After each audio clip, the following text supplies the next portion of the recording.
affaire so Allah hunde foti tiid so on jaalde Allah mara yiɗa jonde tan ka miskina la ka joom sugaɓe goɗam joom dokkuma ko jabra Allah jaha.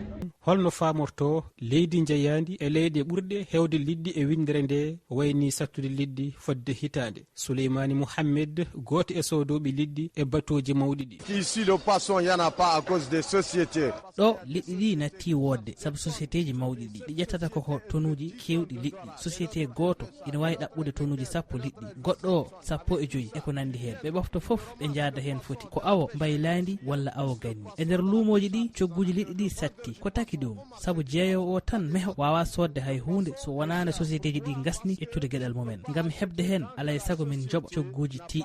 awo ngo fuɗɗitima ñande 15 lewru 12 ɓuuru kono ngakkende ina heddi saabu société ji ɗi ɓofti foof. hay sardine ko jaranno nden buuɗi 10 nogas walla 30 ugiya satti sanne. so batoji ɗi gari tan société ji ɗi cooda foof mofta ɓe natti ɗaccude liɗɗi ɗi e nder maaje ɗe. en mbaɗi kilométre uji jonɗi gam hawroyde e yeytoyoɓe liɗɗi ɓenne konngol ko gotol. Kadja Mbaye waɗi duuɓi 16 e jeeygu liɗɗi.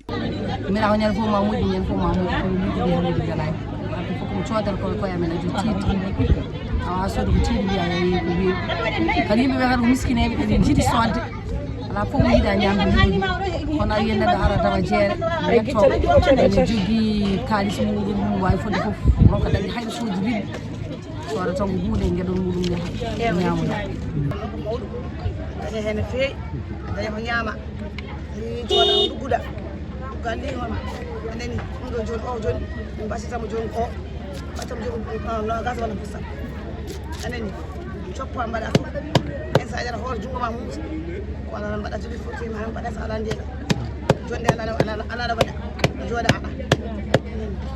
Pulaar wi so jubbol lammini moro yo jomum wuji hen nebam kalde fini. ɓaydingol lawol jubbongol natti lamminde beele ma jukku wujede nebam ɗum ko yeyoɓe liɗɗi mbawi jabade. Oumar El Hadji Thiam, Nouakchott, RFI.